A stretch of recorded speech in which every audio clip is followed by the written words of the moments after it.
excited to hear them. We are now doing the Q&A for In Loving Memory. Please, both of you introduce yourself to the audience if you would. My name is Catherine Bravo, I'm Aaron Bravo. and A- we made In Loving Memory together. And I love that. First of all, I have to say I absolutely love that Christmas sweater. So much so that I want to Thank know where you. you got it from. That's the first question because I Yeah. want one. Wait, you asked where I got it from? Yeah, because I definitely want one. I don't have anything that funky that's like Uh, Christmassy, Christmassy. well, I just got it today. We got a Christmas party tomorrow, and then my job is gonna have like like a ugly sweater Ah, contest on the 17th. So I got it today. I voluntarily walked into a Spencer's and I purchased this one. Yes, it doesn't have anything crazy or like, if you've ever walked into a Spencer's, you know what I mean. yes, I do. Um, so I was struggling to find one that I could wear to work, and I found this one, and I think it's fantastic. I love it so much, and it lights up. I Oh, don't have any yeah. batteries in it, but lights up. Oh my God, that is so cool. That could be like a Yeah, movie in and of itself. Like you could be wearing that and play a character. I just love that. That's yeah. awesome. Get Very into a fight, cool. you hear all the jingles coming out That's because there's exactly like right. bells. So I guess it would be prudent of me to start, and either one of you can answer this question. So I'm a big sucker for man and woman that work together. So one of you, please, or both of us, or both of you rather, tell me how you met. I meant, Oh, so yeah, you go ahead. yeah, this is fun. So we met in college. We both went to Georgia State University. Sure.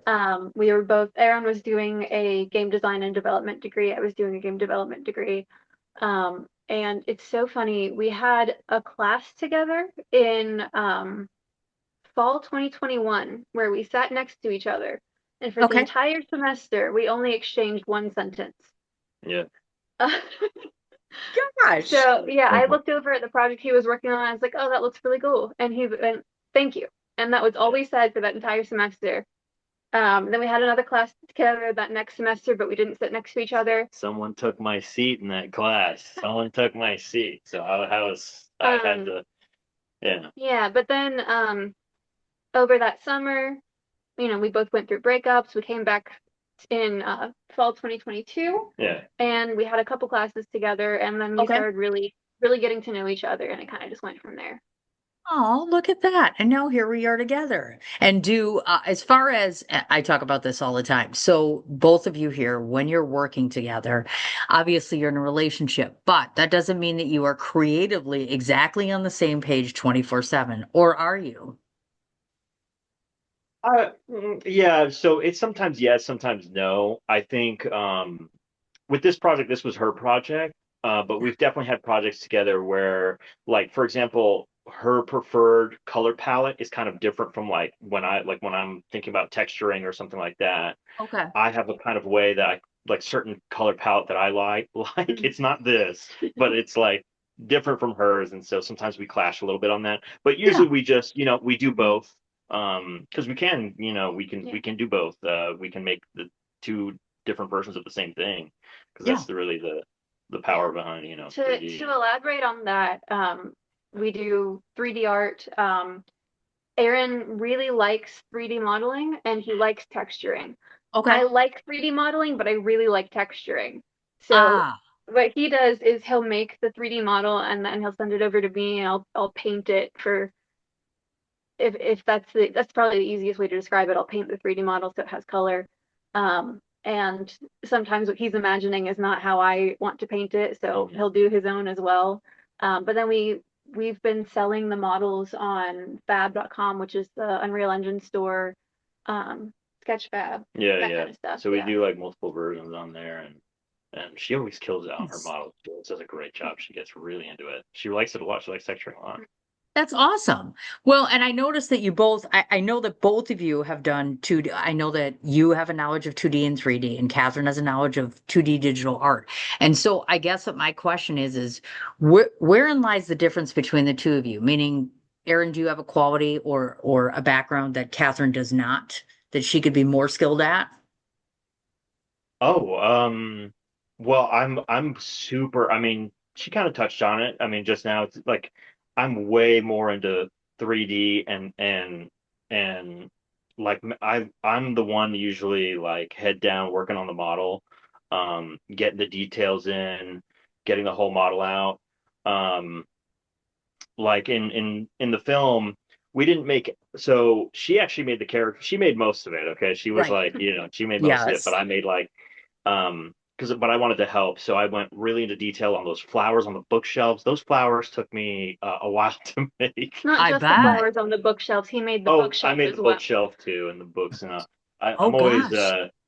she kind of she doesn't. I don't think you like Maya as much or 3D modeling as That's much. what I was saying. Like, Yeah, you prefer 3D modeling, I prefer texturing. We both like both of them, but yeah. Okay. I think we can really go into. So I made I designed the characters Hmm. for the short. I also modeled and textured the rocking chair, the side table, and the rug. Okay. And then Aaron did the vase of flowers. He did the bookshelf and all of the books on it. And he did the little CB radio. Very nice. And as far as timing goes, when you're both collectively working on the project together, how much time do you think you've saved, meaning between the both of you? Or is it still just a really time-consuming process? So since he mainly does the modeling and I do the texturing, Yeah. it has to be one at a time anyway. You can't texture it while it's Okay. being modeled. So it yeah, and do we save time? I think if we had like one idea that we start and like if one side has one idea and goes with it, Yeah. we would probably save time. But what happens is we start bouncing ideas and then the idea starts to grow and it becomes more than what it was going to be originally. And Okay. so in a way it kind of balances itself out. We don't maybe we spend more time on the project than we would have. but then it ends up Um, being a better project. yeah, it ends up being, Yeah. better. Understood. I totally get that. Okay, I'm going to divert a little bit away from 2D and let's start off with I have some questions, Aaron, for you. First of all, I think it's pretty badass you used to work at Sears because that was one of my favorite places in the whole Oh, wide see, world. Like, I kid you not. There are like no more Sears. It's Christmas and I'm like, I where are the know. Sears? Where I did they had to shut, go? yeah, I had to shut that one down too, actually. Oh Um, no. yeah, I worked See? there a couple of years and I had to shut it down. It's like why? It's like why did you rid of Boston Store? Why did you rid of Sears? It just irritates me to no end. So I'm always excited when I meet somebody who gets the retail thing because I'm like it was such a great place and now it's just gone. And It now was what do we nice. have? I'm like I And mean we we, have yeah, pennies, I guess. Makes me upset. yeah, But that but it I'm was a like nice, it was a okay, great place to work. Yeah, yeah. I And bet. yeah, I went through a lot at that job. It was great. I loved the people there. And I remember I lost like 100 pounds working there. Like I started 300 pounds. I went all the way down to 200 pounds. Oh my And gosh. the people at that point were like family and they kind of witnessed my journey of all that. Um, and yeah, it was like that one. I remember that job very fondly and I loved working there. It was sad to shut it down. It was, it was kind of fun too to also shut it down. It was always a fun thing when something was going crazy at work. But yeah, people liked it there, man. We had we'd have people like waiting at the doors for the place to open up. But I think the mall that was in, it has been going down for a long, long time. And I think it was just the way that it goes kind of with those I think the larger enclosed malls nowadays kind of are struggling a Yeah, little more. We're getting a lot of those open air, malls. I So agree. yeah. And so you go from like Sears and then get this. Then he's working on a Netflix production. Not that I want to talk about the N word because I'm not really happy with the N word right now. But yes, we need to talk about the Netflix production because none of us are currently on Netflix right now. Yeah. But you got a chance to work on a production. So tell me a bit about the production itself. It was a lot of fun. It was great. It was my first time doing kind of a true professional like animation work. Uh, oh, am I or yeah, so I mean I guess I can say what the movie is. It's been out for a little while. I Yeah. worked on The Electric State. Oh, I was part of the mocap team. So I was kind of on the floor working on the mocap. I wasn't I did a lot of the testing for the mocap. So they were suiting me up in this really tight suit that I was squeezing into. okay. And I was like, they told me to dance around. And I had some of my friend, not my friend, my coworkers and my friends, they would all suit up and we'd all like dance around and lock arms with the cameras so Sure. that they could capture everything, make sure everything was good. Because if you ever watch The Electric State, which it was a little bit of a controversial release because the actual books are very somber. Electric State was very, comedy movie. Yeah. But we had many people in one, like we would have many 3D, straight up like robots in one scene. So we had to do all that testing. So I did that. I Okay. made some of the skeletons. I made some props we would use in the like live. I had to make it like actually live. We'd have the the VFX supervisor who worked on like a bunch of Marvel films. And you have something to say? Yeah. So for layman, when he says he made the skeletons, Yeah. Oh, yeah. there aren't Yeah. actually like skeletons in the movie. He means the skeletons for the 3D models of the characters. So it's what Okay. allows them to move Okay. around. Probably, yeah. Got it. Thank you for that. Yeah. It was super cool. I mean, I could talk all day about it. Yeah, we would have like the VFX supervisor who did a bunch of Marvel films, and the guys like I'd be sitting at my computer making sure everything's working okay, and then they'd like lean over and be like, "Hey, can you make this real quick? Like, can you make a like an oil can real quick, just previs?" And I'd have to go into Maya. I'd have to open up the software, make it in like 10 minutes, Okay. and then throw it into the other software, and hopefully it all worked good. And that was a lot. It was cool. It was a high pressure but super fun, exciting thing to do. Yeah. That's awesome. And only a couple months of that. So I guess you're maybe a good person to ask this to. So I'm just curious to get your take on the potential Netflix takeover of the studios. Good thing, bad thing? Um, I mean, I don't want to shoot down any potential opportunities.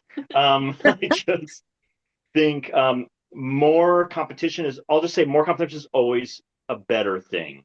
Mhm. Um, more competition is always a better thing. It's always sad to see a larger conglomerate kind of take over, and a lot of the times they'll shut down like older studios, and it happens a lot in games as well. I'm very, you know, I've been playing games for a long time, and I do 3D modeling and I make animations and stuff like that. It happens a lot in games. Like we get huge studios come in, they take over smaller ones, and yeah, it makes it's tough, and sometimes it's a little sad because you'll see like I'll see on LinkedIn like, hey, I don't have a job anymore, stuff like that. Um, it's rough out there. But yeah, I would say it's always better to have more competition, more people out there, more people working, more studios, more indie. I love indie. Like more of that, You. So, Yes, thank you. That was an excellent answer. I appreciate that. Okay, Catherine, I have some questions for you. First off, I know you have a BS in game development, so I have a two-part question here. First of all, game development nowadays in 2025 looks a lot different, I think, than back in, let's say, a couple years ago, even. So, what is, in your opinion, the biggest difference? And then, second of all, could you design a game where my children aren't upstairs screaming and pounding on things when they're supposed to be relaxing, playing a game? So to answer that first part of the question, I'd say game development in 2025 looks different than it did when I graduated in 2024, even. Wow. With uh the upsurgence of AI and the ability to just quickly have that make something that you could put into the game, or write some code for you, Yeah. which, before you'd have to, you'd write your own code, or you hired someone to write a code, right? Yeah. And then with the 3D models as well. And it will continue to look very different as long as that is in play. Okay.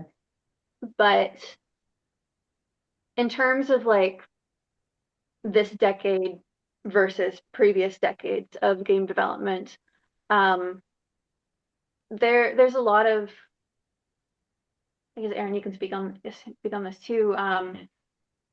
There's a lot of access to it that everyday people now have that they weren't able to access before, because the two biggest game engines right now are Unreal Engine and Unity. And those are available for anybody to really get into. Unity, I think, yeah. is Is Unity paid? It's three. Well, it's three. So it's Unreal Engine. Blender's not really a game engine, but No. Blender's a big one. And then yeah, Unity. Unity's not paid. Okay, yeah. No. So neither of them are paid. I just know I had to get a student access for Unity while I was working on that. So I wasn't sure about that one. But yeah, Okay. neither of them are paid, and you can go in as somebody not really knowing anything about games and just kind of YouTube tutorial your way through it. Huh. With Unreal Engine, it's I want to say it's more user friendly because you don't have to know how to code to use it. Okay. Like Unity, I guess they do technically have a blueprinting Unity's program, less but less complex. yeah. Unity, typically people prefer to use code for that, whereas in Unreal Engine, you can use what they call blueprinting, where Okay. it's like drag and drop commands. So it still builds the code, but it's a very visual coding program. And it's like you have your if here, and then you arrow it to the just Yeah. the things that you want it to do if this situation is accurate. Yeah. Yeah. It sounds crazy. It's not. Mhm. Like when you say it, yeah. It's not that crazy. Like Mhm. anyone can go in. It's really cool. Anyone can really get their get their feet wet with like 3D or like nowadays. It's really Mhm. neat. And there are ups and downs with AI. AI kind of, I would say, helps people in some ways with 3D. You can like AI 3D models pretty much if you wanted like some quick background things. Not very high quality 3D models, but They're not you can optimized. use them. They're not optimized, but anyone can really get in there and start working, and Mhm. they can leverage these tools and go online. It's all up there. Um, if people are familiar with Blender, their first thing is probably a donut because there's this guy, Blender Guru, on YouTube who he's huge, massive YouTuber who I think he doesn't make tutorials anymore. But yeah, most people when they start with 3D, they start there and Yeah, and Gotcha. Blender is free to use as well. So you could Look at just that. hop on Blender, hop on YouTube, build some stuff yourself, and you've made your own 3D models. This is wild. It's just amazing to me how these things can change so quickly. I also wanted to ask you again, another network. Here we are, because I know at one point you had been working with Secret Chef, which is a Hulu show. The term cast wrangler, I've never heard that before. So I'm yeah, just like, fun. what? What's a cast wrangler? Why Yeah, is someone being called that? That's just weird. it was a really fun job. I loved it. I will say it was really just being kind of like a glorified babysitter. Um, Really? yeah, so what we would do is in the mornings at like 5, 6 a.m., we would go pick up the cast from their hotels, bring them to the studio, Uh, and just basically stay. We were assigned each one cast member, okay. because part of the show was that the cast didn't know who had cooked what, and they were blind judging each other on the food. Oh, okay. So we had to. It was crazy. We had to give them like eye masks and headphones so that they couldn't really hear and see what was going on. We had to Jeez. coordinate with each other to make sure they didn't run into each other when they had to use the bathroom, all that kind of stuff. So it was very much like stay on your cast member, make sure they're through wardrobe when they need to be through wardrobe, on set when they need to be on set. If they need to be away from set so they don't see anything, make sure you're on Sure. that. Wow. Yeah. That doesn't sound very interesting. It sounds exciting on paper because I'm like, oh, she's a cast wrangler. And now that you're explaining it, hell no. Sorry, but I mean, it sounded exciting for a second Talk there, about the but car. No. They gave us Awesome car. they gave us rental cars to use for that, which was very nice because then I didn't have to put miles in my car for it. sure. But the one they ended up giving me was a 2021 Dodge Charger. Which was Which Well, that year. it That no, it was year's. like the year before. Oh, year Yeah, before. Okay, yeah. okay. But I had a not blast bad. with it. Um, the, There we go. I just enjoyed the car. Good for you. There we go. Aaron, I don't want to forget to ask this question. I saw that skull piece that you did, so I would like one of those. Oh my Lord. Please tell everyone about the I don't know if you have a picture of it or you can look him up, obviously, Aaron Bravo. But it's such an incredible piece. And it's not just because I like skulls but could you please tell me a bit about the construction of this beautiful skull that you made? Thank you. Oh my goodness. Yes, I love that skull so much. And you can see Yes. it on my website. It's just abravoworks.com. If you go there, it's the most recent project. I have a few other projects I need to get up on there. But it's the most recent project if you scroll down. Um, Okay. that skull actually, the inspiration comes from a piece that my wife, my girlfriend at the time, I walked into her apartment and she had this piece on her wall, and it was a Okay. gorgeous like skull. Like it was so well made, so beautiful. It was a 2D print.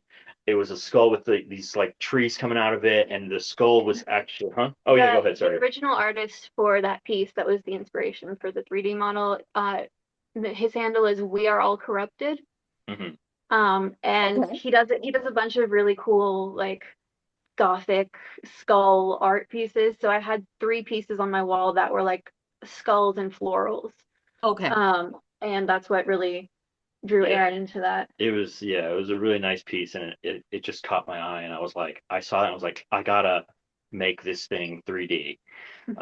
So I had a great reference for one side of the skull, but I had to make like every other side. I had to make the inside and all that. Sure. And it took me a while. It was a side project while I was at Georgia State University. So it did take a long time.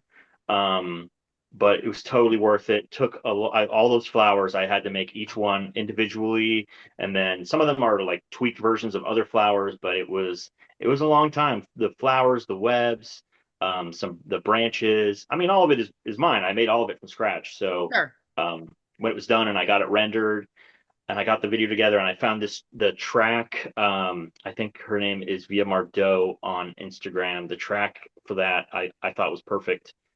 If you have the audio on for that video, I felt like it just came together so well. And yeah, I'm very proud of that piece. It took a long time. It was a side project. I think it took you probably, from start to finish with the recognition that he was also in school at time, eight Yeah. months. Yeah, 8 months, maybe closer to a year, Hmm. because I had to like stop that and then like go work on other stuff. But yeah. We did have the opportunity to show it to the artist who did the original piece as Oh, that well. was super cool. So yeah, Yeah. Nice. he was tabling at the Oddities and Curiosities Expo. Yeah. And so when we went there, I was like, oh my gosh, I have your art on my wall. My husband did a 3D piece based on one of your pieces. Yeah. How lovely is that? My Really nice. gosh. Really nice. Yeah. Thank you for that. So I have one more question for you, Catherine, and we'll talk about the film. I don't want to forget to mention that you do have a project on Tubi and Amazon, which is Rejuvenation. Can you just tell everybody what that's about? So oh, it was so fun. Rejuvenation was a project really helmed by Georgia State. So Tom Luce, who is slash was the executive producer of The Walking Dead for the Yeah. first 10 seasons, and I believe he came back for one of the last seasons as well. He is a Georgia State alum, and he was a artist in residence, is what they call it, at Yeah. the school that we went to in Georgia State. And he had the idea to create a feature film using Georgia State students, Georgia State faculty only for this film. So I was very lucky that I was able to audition. I did 5 calendar years of school, but it was only 8 semesters. So I'm trying to remember what year Sure. I would auditioned in. I think it was no, it had to be junior year. It was junior year. So my third year, I was able to audition for this film. Um, and you know, for the auditions, they only gave us the sides as well. So I'm an actor in case that wasn't clear enough there. They gave us the sides, and I did a self-tape audition, and I was called in for callbacks. And then I do want to say that I've done many, many auditions for stage and film, and most of the time when you're there in person, you get nothing from the director. You Sure. just get straight face, and you don't find anything out until like a week or two later. With my rejuvenation audition, after I did the callback in person, Tom was just smiling ear to ear, and I'm like, yes. Oh, So that was very exciting. That was super cool. Um, And yeah, so we just did a whole feature film we filmed at Georgia State. All of the cast and crew were Georgia State students. Yeah. Any of the, you know, older adults, so like people who were playing the parents or the mentors for the students in the film. They were all related to Georgia State in one way or another. Most of them were faculty who were also actors. Okay. Jerry Tubbs, she was in Stranger Things. Ooh. And I'm blanking on what Anastasia and Lorraine were in, but I'd have to pull up their IMDb's. But they've done some Okay. many things. Um, yeah, just in Georgia. Georgia's great. Atlanta specifically is really great Yes. for film. Um, you guys, over the past year, even just the last season of Stranger Things was shot in Atlanta. Hmm. Weapons was shot in Atlanta. That's right. Begonia was shot in Atlanta. So there's a lot of A great lot of stuff good people in happening in the film Atlanta. industry in Atlanta. Yes. Absolutely, you betcha. For instance, in loving memory, of course, Esther and George. So I have six very specific questions that I don't think I asked you on the last panel. So hopefully, this will be a little different. It did premiere at the Atlanta Film Festival, of course. It is now here. The first question that I wanted to ask you about is, did you ever give any consideration to doing this on real film? Because I know you've done projection work before. So did it ever occur to you, maybe let's not do the animation, let's do real actual film, even though I know it's pricey? No. The project itself was a capstone project for my game development degree. That's right. So from the get-go, it had to be 3D, it had to be on the computer. That's right. Okay. My fault. I forgot about that one. But wouldn't it have been nice to be on real film? Like if you didn't have that parameter, would you have thought about doing that maybe? Unlikely, given that it was still a student project. I still had student funds. Got Um, it. I I was awarded a scholarship the semester before we shot the film, Yeah. and that scholarship was about $2,000. And I used all of that scholarship on finishing this film. But other than Okay. that, there was no budget. So I just used those Yeah. $2,000 to build myself a PC that could actually handle the file because my laptop was having a really tough time with it. Understandable. I totally get that. I want to talk a bit about the process of recording the audio for the dance because obviously you've got the music going, etc. How technical was that? Because you really made it sound like an actual record, like it was on a Victrola. You were actually playing this record, and that takes some serious skill. So tell me a bit about that process. Thank you. So part of it was accidental. The piano track was from my voice teacher. Um, Okay. Stormy Weather was a song that I had done with her, and Yep. she had sent me the piano track, but she recorded it on her phone while she was playing the piano Oh, hold on. So Okay. the music teacher from high school, right? from high school. Yeah. Yes. So this Yeah. was like yeah, from high school, not from university. Yes. Okay. Though I did do lessons with her like the first couple years of university, especially when I was at home for COVID stuff. Gotcha. Um, yeah, so she sent me the piano track, and I didn't have to do any sound editing to the piano track, just Wow. from how it was recorded, which I thought was perfect. Yeah. Um, I was like, this is what it would sound like from, you know, janky speakers on a CD radio. Gotcha. Uh, Understood. so for the voice, I did record that myself. I did it a little quieter than I would have liked to because I was in an apartment at the time and Oh, was recording at night and didn't want to disturb my neighbor. I understand. Uh, That's fine. yeah. So that one, I actually sent that over to my audio editor for this, Trust and Okay. Rush. And I do want to give a shout out to my entire cast and crew. None of them got paid for any of this. Um, they all were just happy to be a part of it because I asked them to, and I really Sure. appreciate all of them.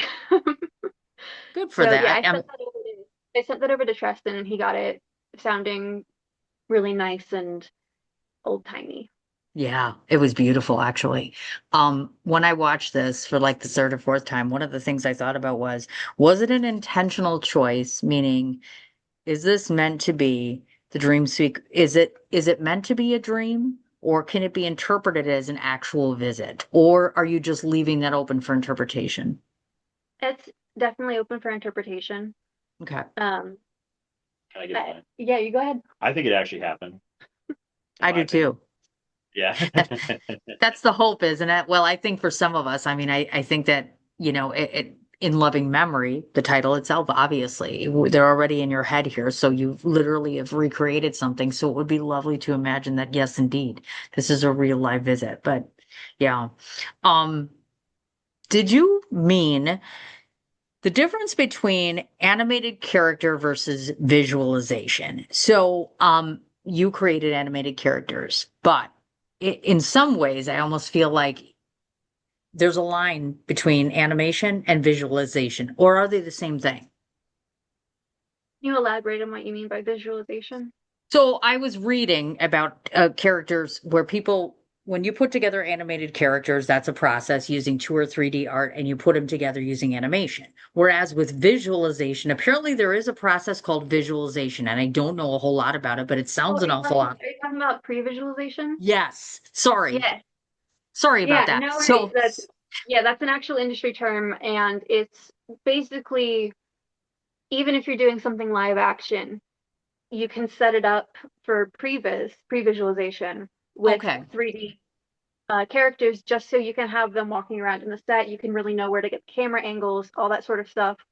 Okay. It works really great for specifically like car crashes.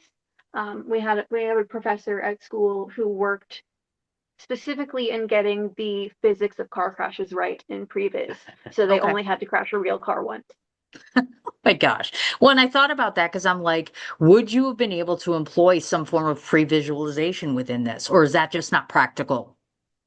With the with the flow for this one, it's kind of the opposite of how Okay. pre-visualization works. Okay. Um, because if I was doing this previs and then having actual actors portray what I had set up in previs, I would have hand animate the dance probably, Okay. and then had the actors copy that.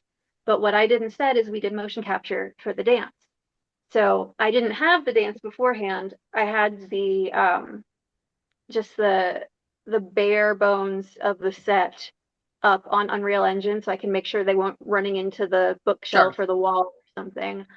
And then I had my actors in a empty room dance, and that created in real time the dance for the Got film. it. I Okay. do want to mention that we did use a lot of the raw data from the dance. So a lot of what you're seeing is like pretty much the motions of the people who were dancing in the mocap suit Okay. before we did some cleanup. But part of when you're doing that type of animation, you do get like a kind of a live previs in a way, even though it's going straight into the software that we want the animation in. It gives you like live feedback and live previs, but um it's a little bit different than what usually previs what we think of previs in the industry, because it goes straight into the live Think I scene follow you. Gotcha. instead of there being like a gap. Now, again, back to interpretation. Was it also your intention to prove that death does not dissolve love or its memories? Absolutely. That was the goal of the whole project. Got it. Um, it was very much like someone can be gone physically, but they are not gone from you spiritually. Nice. Yes, that's what I thought. Absolutely. And my last question, so that everybody gets some hindsight into this. Esther and George, are they based on real characters? Real They're not. people? No. So somewhat. Um, it really was. I had the song. It was a song that I loved singing with my Hmm. voice teacher, Right. and I was like, you could interpret the song in a completely different way and let me make that into a movie. Okay. So the basis of it was the song. Then I knew that I needed a couple characters. With the lyrics of the song, we know it has to be a woman and a man. Yes. Um, and I really felt like instead of the original meaning of the song, meaning that the two people broke up, it was a more permanent departure. Yeah. And so I wanted it to be, these people are older, they've had a life together. There are plenty of memories for them to walk through. Um, and in terms of if I did base the characters on any people, I didn't have a set idea for who these characters were or what Mhm. they looked like before I had my cast and my crew. So, um, I will give you a bit of a timeline here.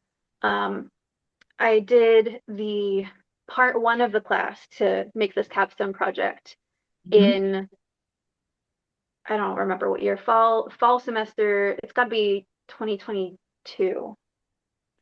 It had to be 2022.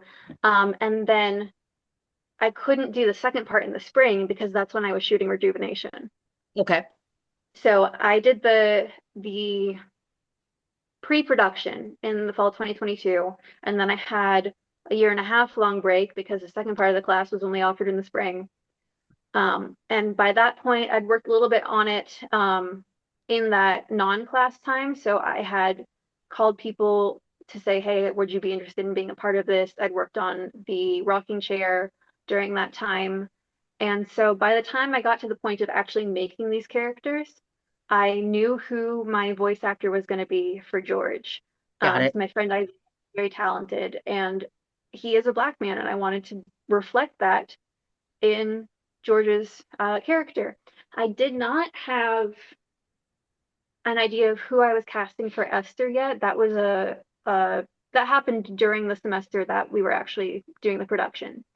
And so in that meantime, I knew that my both of my dancers were and are half Jewish.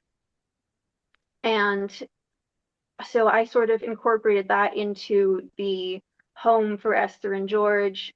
And I just wanted to show, like, hey, this was a Jewish couple because I have Jewish people working on my film. I just wanted it to be a reflection of the people who were a part of this. It was beautiful, actually. I have to say, the entire thing is just a love story, not only to myself, someone who has lost someone, but just a reminder to absolutely everyone that love is everlasting and precious, and it can be found in different places. You did a remarkable job with this. I've told you this before, obviously. I'm always super excited to be able to talk about this project and to be able to show it. I think you did an extraordinary job. I'm thrilled to tell you that you have 2 nominations. Because this is a student project, it technically falls within the student/youth film area, just so you know that, because at the time that it was done, that's how we classify it. So you have 2 nominations, one of which is for Best Short Film in the Youth and/or Student Project category, and Best Cinematography, and both very well deserved in my opinion, with nothing to do from me, by the way. I was very hands off on that, which I'm always excited about. So bravo on that. I'm so thrilled for you, and it's always a pleasure to host you. Thank you so much. Thank you. Absolutely. You betcha. I mean, people